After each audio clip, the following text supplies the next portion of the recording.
বলে কালো ভাই সুন্দরবনে 12 বছর পূর্ণ হয়ে যায় মধুরেশ্বর বাণী এক জায়গায় বলছে ফকির করব এমন কোন নিয়মাঙ্গ দুই বের নাই আমরা আর একটা শহরে চলে যাই কিন্তু আপনার সাক্ষী থাকবেন আমি একটা কথা বলছিলাম না ওই যে দুইজন ব্যক্তি বাদ রয়ে গেছে তাই না আমি 5 জন ব্যক্তি সেলামালকে ভাইকে দিয়ে গেছি বারেক ভাই আর 2 জন ব্যক্তির সামনে বাদ আছে সেলামালকে দেওয়া জানা কিসের জন্য এবার কাজী বলে আল্লাহ পাক নদীর বার আমার পীর বসাছে জিন্দাবির খোয়াজকে আর ওই ব্যক্তির আমি দেখি না 12 বছর ধরে সেলামালকে না দিয়ে মানে বেঁধে হইতে না গো সেলামালকে শর্ত কি আরে ভাই মহব্বত করা একমাত্র মহব্বত করা আর কোনো শর্ত না একটা ব্যক্তির যে আপনি 1 বছর না দেখি এই যে দেখলাম আপনারে আবার যে ফিরে এই দিনে আসে দেখি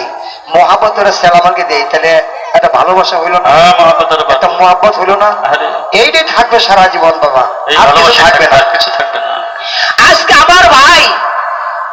কালো না করে সেলামালকে দিবার জন্য সেলামালকে দিবেন যা করছে কর্মের কপালে আমার পীরের সেলামালকে দিয়ে আমার পীরে সেলামালকে দিবা আল্লাহ করে যা করে যখন নদীর পরে জিন্দাবির খোঁজকে দেখতে পাচ্ছে কাজী মহাব্বত করে সেলামালকে আসসালামু আলাইকুম ওয়া রাহমাতুল্লাহি ওয়া বারাকাতুহু কালো করে ভাই কাজী ও দাদা তুমি সেলামাল এটা কারে দিলা ভাই সেলামালকে তো পীরে দিছি ছেড়ে দেয়া তোমার পীরে দিছ সেলামালকে দিছো আমি তোমার লগে ফকিরগিরি কত বছর ধরে 12 বছর ধরে 12 বছর ধরে ফকিরগিরি তাই না হ্যাঁ 12 বছর ধরে এ ভাই তোমার লগে ফকিরগিরি 12 বছর ধরে আজ পর্যন্ত আমি জায়গায় সেলামালকে দিই নাই আর আমি কিন্তু ভাতও খাই নাই না খাইছি সুন্দরবনে আমি 12 বছর হয়ে গেছি একটা দাঁড়া তো খাই নাই আমি ঝোলাটা 12 বছর ধরে কান ধরে রয়েছি জীবনে ঝোলাটা কান ধরেও দেখো নাই এখন তো ঝোলাটা সেলামালকে দেওয়ার লগে আমার খিদে লেগে গেছে একটু ঝোলাটা কান ধরে দেখো ভাই এটা আমি একটু সিরিয়াস হই আচ্ছা দাও ভাই বাবা একটা টাইম পেয়ে গেলাম সর্বনা এই ঝোলাটা কত বড় ওজন আছে বোঝা গেল অনুমান 70 মন হইব তাই না যখন ঝোলাটা পাল্টাইতেছে জিন্দাবির খোঁজ খেতে জিজ্ঞাসা করে সাগর থেকে ওই বেটা গাজী এই যে ঝোলা দিয়ে পাল্টাইতেছ এই পিছে তোমার এটা কোন ব্যক্তিটা এটা তো আমার ভাই তোমার কিরকম ভাইটা এই যে আমার আম্মা নদীতে ভাই আনছি ওই সম্বন্ধে ভালক ভাই বলে কইতে পারো এই কইতাছি তোমার কি লাগে এটা জানি আমার ভাই লাগে তোমার আপন ভাই তোমার আপন ভাই কেমন হইলো নদীতে ভাই আনছে ওই সময়কে তোমার আপন ভাই তাই না এর নাম আমি জানতে চাই এর নাম হচ্ছে শাহ কালু একটা বেদক লোক হুজুর হ্যাঁ আমি সালামালকে দিয়েছি দেখে আমার বোঝা তুলে দেখছুন নি একটা কালো লোকটা তুমি ফকির করতে আইছো আমার লোক আইছে তোমার ফকির এটা তো হাসল হবে না আমার লোক আইছে আমি কি করলাম কালো ভাই খাইছে রে আমার কয় খাওয়া আমার কাম বেদ জিন্দাবীর আমি 12 বছর অনহারি তুই পেলে আমার ভাত থাকতো জিন্দাবীর আমি তোমার লোক 5 দিন করলে তোমার বিচারটা করতাম আমার পেটে তো ভাত নাই আমি বিচার করতে পারলাম না আমি ভাতটা খাইয়ে লই সামনে আইতে সময় তোমার বিচারটা ঠিক মতোই করবো তাহলে কিসের জন্য সালামাকে জানা শুনবেন না পেরে লক্ষ্য করেন মসজিদ ঘরের ভিতরে ছিল আব্দুল কাদের জিলানী বড় পীর আব্দুল কাদের সেই ব্যক্তি নামাজ পড়তেছে আর নদীর পারে নদীর সাগরের উপরে যায় নামাজের উপরে আল্লাহর মেহরবানি যায় নামাজ তার উপরে 2 রাকাত নামাজ তসবিহ তেলাওয়াতে আমার জিন্দাবির খোঁজ কেজি আদায় করে নিচ্ছে নামাজের কালে কি সালামকে দেওয়া যায় চলে না তাহলে আমার ভাই আমার বেদ কাটলো জিন্দাবিরে আর এটা তো না বুঝে তাহলে বিচারটা করা যায় না একটা সময় করা যায় যাক আমি বাতরা খাই লই আইতে সময় বিচারটা করে দেবো ওরে নাম কেনে জাল্লানা দয়াল গাজী বইল না রে নাম কেনে জপনা দয়াল গাজী বইল না আরে মরা মানুষ জিন্দা করে কালু বাবার নাম রে নাম কেনে জপনা দয়াল জিন্দা বইল না তোমরা নাম কেনে জপনা দয়াল গাজী বইল না আরে জিন্দা বাবার নামের উপরে কত মানা মানে রে বলো নাম কেনে জপনা দয়াল গাজী বইল না আরে নাম কেনে জপনা দয়াল গাজী বইল না আরে দয়াল বইলা যাব শহর সারিয়া রে বলো নাম কেনে জপনা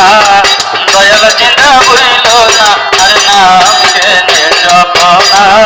দয়াল গাজী বইল না আরে গাজী বলে জিন্দা পীর গো সত্য কথাই বলে রে বলো নাম কেনে জপনা না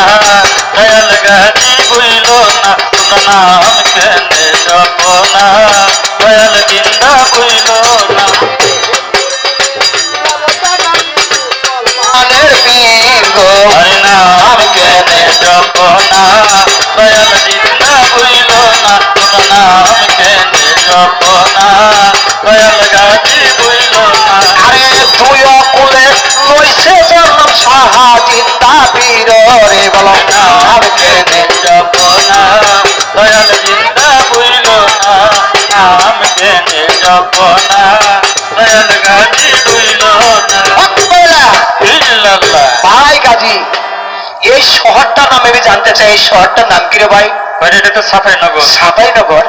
আর তুমি কি করে জানলে এই শহরটার নাম সাপাইনগর দাদা ওই যে মহাভারত পড়ে দেখছি তুমি মহাভারত দেখছো এই শহরটার নাম সাপাইনগর সাপাইনগর। এই দাদা তাহলে বলো এই দেশে কি মুসলমান আছে না কারণ হিন্দুই সব আছে আরে সম্পূর্ণ হিন্দু আর ব্রাহ্মণ হিন্দু আর বামন মুসলমান। দাদা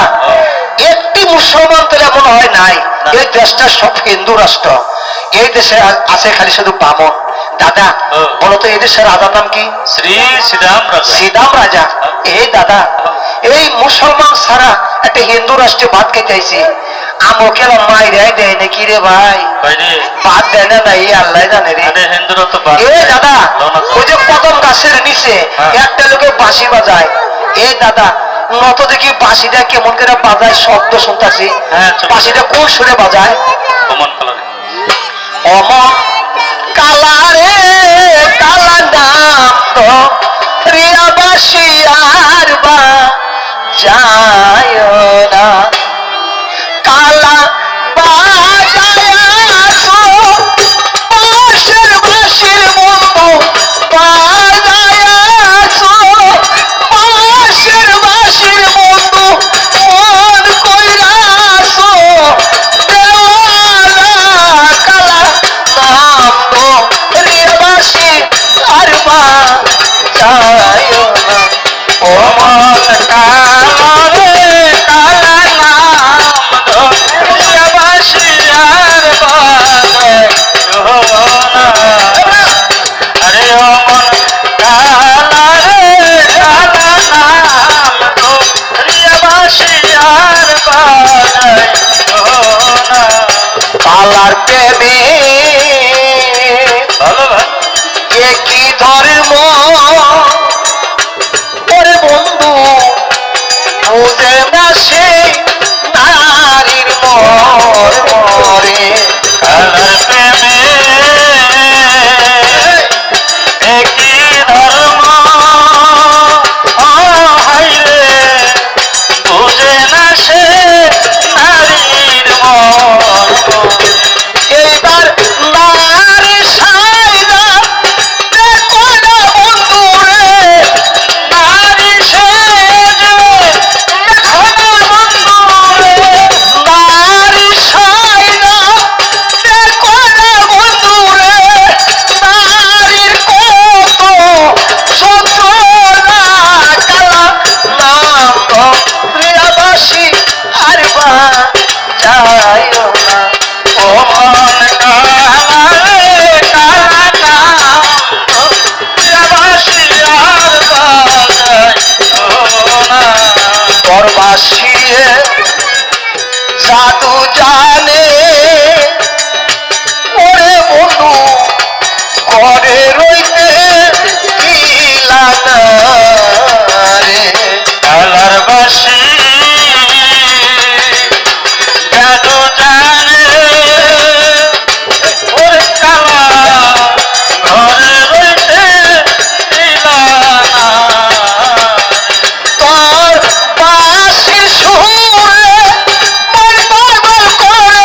সাজাবো রে